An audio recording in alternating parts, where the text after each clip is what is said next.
जिसके मेरे पास दो कंपोनेंट्स थे, एक एफ साइन थीटा था और दूसरा एफ कॉस थीटा है। लेकिन मैं अगर यहां देखता हूं तो मेरे पास ये जो ब्लॉक है, ये जो बॉक्स है जिसको बच्चे ने एक रस्सी के साथ बांध के खींचा हुआ है, वो कहां जा रहा है? तो आप लोग देखेंगे कि वो जो ब्लॉक है हमारे पास वो एक्स डायरेक्शन में जा रहा होगा, एक्स एक्सेस की डायरेक्शन में जाएगा।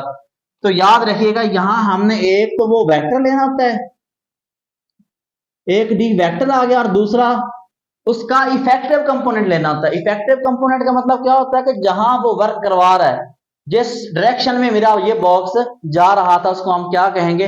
इफेक्टिव कंपोनेंट कहेंगे। तो यहां मेरे पास इफेक्टिव कंपोनेंट कौन सा है? F cause of theta. तो ये मेरे पास अगर मैं लिखूं वर्क डन, मेरे पास क्या है? एक स्केलर क्वांटिटी है। तो यहां देखो तो मेरे पास क्या आ जाता है?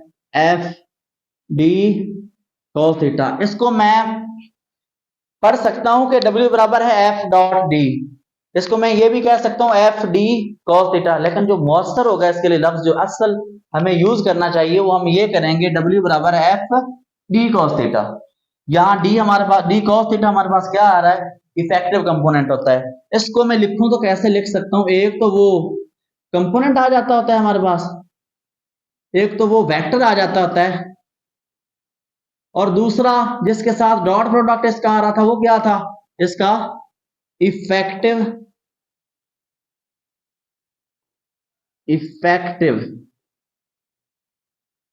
कंपोनेंट होता है।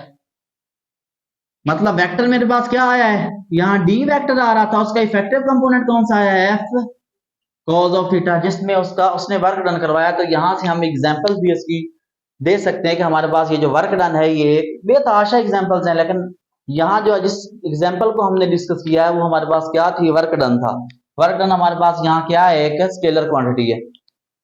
सो ये था यहां तक। अब हम देखते हैं इसकी कैरेक्टरिस्टिक्स। अब स्टूडेंट्स हम देखते हैं कि इसकी कैरेक्टरिस्टिक्स क्या होती है। असल में इसकी इंपॉर्टेंट खसूसियात को कैरेक्टरिस्टिक्स कहते हैं। तो अब हम इसको डिस्कस करते हैं। लेट्स सपोज कि पहली जो कैरेक्टरिस्टिक्स है उसको मैं नाम देता हूं cross product of two vectors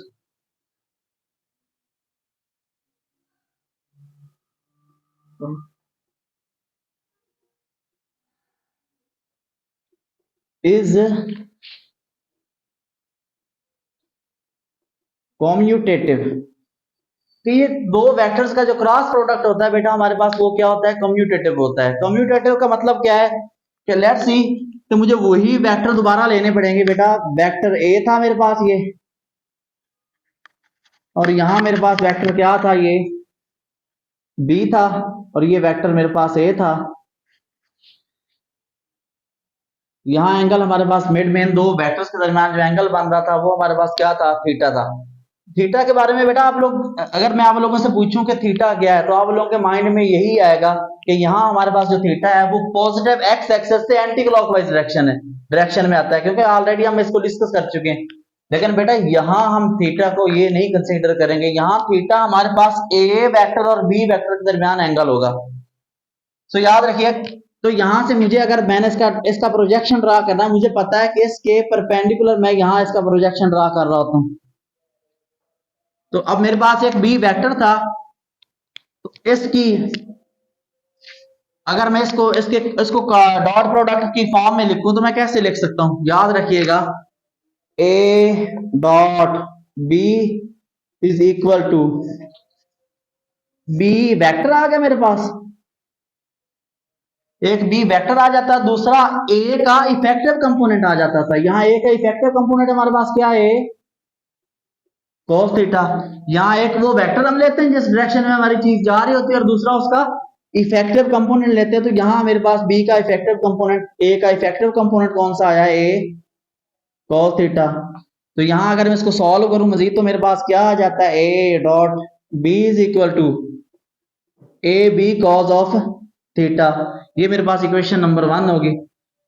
क्या ये सिर्फ यही नहीं कि हम ए का इफेक्टिव कंपोनेंट बी पे ले लें, हम बी का इफेक्टिव कंपोनेंट भी हम ए पे ले सकते हैं। लेट्स सी, देखिएगा अगेन वही वेक्टर मेरे पास अब आ गया, ए नीचे आ गया और जो बी था वो ऊपर चला गया, बी वेक्टर। तो यहां से इसका मैं प्रोजेक्शन ड्रा करना चाहूं तो बिल्कुल इसके अमूद पे यहां से गिराता होता हूं, तो यहां मेरे पास ये बी वेक्टर था, यहाँ थीटा एंगल थीटा है मेरे पास, तो यहाँ ए वेक्टर आ रहा है, तो बी का मैंने क्या लिखना है यहाँ इफेक्टिव कंपोनेंट लिखना, तो क्या आ जाएगा बी कॉस थीटा। तो इसको मैं लिखूंगा तो कैसे लिखूंगा जरा देखिएगा, ए डॉट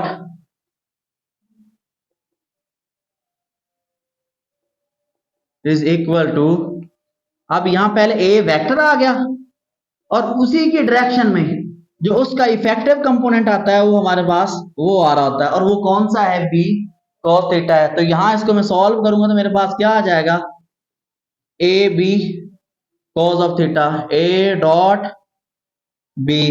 इनको अगर मैं इक्वेशन नंबर 1 और इक्वेशन नंबर 2 को कंपेयर करूं तो मुझे पता है इस बात का कि जब मैं कंपेयरिंग करता होता हूं, मुवाजना करता होता हूं, तो जो सेम चीजें होती हैं दोनों इक्वेशंस में, जो सेम चीजें होती हैं वो कैंसिल हो जाती हैं और बाकी दोनों एक दूसरे के इक्वल आ जाती हैं। यहां बेहतर यही होगा कि पहले हम बी लिखेंगे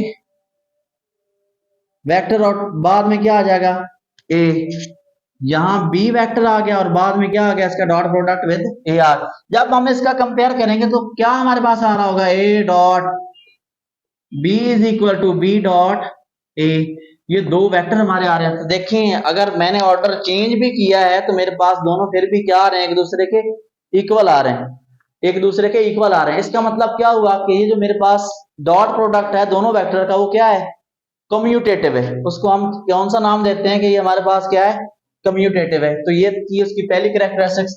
जरा आप दूसरी पे आते हैं,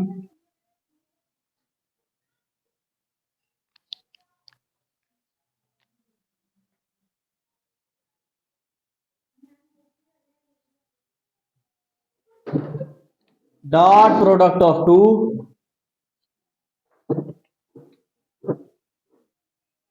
dot product of two perpendicular vectors. देखते हैं अब हम इसकी दूसरी कैरेक्टरिस्टिक्स के, हमारे पास दो वेक्टर्स हैं वो हैं एक दूसरे के क्या परपेंडिकुलर। बेटा परपेंडिकुलर का मतलब क्या होता है कि दोनों एक दूसरे के साथ 90 का एंगल बना रहे हैं। लेट्स सी कि मेरे पास एक एंगल ये था जिसको मैंने वेक्टर ए, ये था जिसको मैंने वेक्टर ए का नाम दिया है, दूसरा वेक्टर इसके परपेंडिकुलर है, इसको मैंने वेक्टर बी का नाम दिया है। तो यहां एंगल देखा जाए तो कौन सा बन रहा है हमारे पास 90 का। ये याद रखिएगा बात कि मेरे पास जब भी दो वेक्टर परपेंडिकुलर आएंगे तो मेरे पास यहाँ थीटा क्या आ रहा होगा, theta is equal to 90 degree आ रहा होगा। जो हमारे पास बेसिक फार्मूला था इसका डॉट प्रोडक्ट का वो मेरे पास क्या आ रहा था A dot B is equal to A B cos of theta. अब यहां थीटा की जगह हम क्या पुट करेंगे थीटा की वैल्यू, याद रखिएगा A dot B is equal to A B cos of theta की जगह क्या आ गया 90 आ गया। और हमें पता है बेटा हम हिंट देंगे यहाँ की कॉस 90 हमारे पास क्या होता है 0 होता है। याद रखिएगा कॉस 90 की वैल्यू हमारे पास क्या आती है 0 आती है। तो यहां अगर मैं इसकी वैल्यू पुट करूंगा तो पता है जब ये 0 सारा है तो जब 0 जिस मर्जी वर्ड के साथ या डिजिट के साथ मल्टीप्लाई उसको क्या कर देता है 0 कर देता है। A dot B is equal to क्या आ जाएगा हमारे पास 0 आ जाएगा। तो यहां से अच्छा बेटा हमारे पास यहाँ dot product two perpendicular vector का क्या आ रहा है 0 आ रहा है, और 0 मेरे पास क्या है स्केलर है। तो याद रखिएगा अगर मैं इसको लिखूंगा इसकी फाइनल जो लाइंस लिखूंगा तो मैं ये लिखूंगा कि dot product of to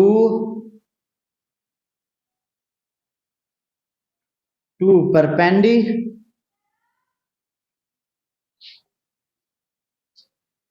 vectors gives 0 as magnitude. तो ये था हमारे पास इसका डॉट प्रोडक्ट।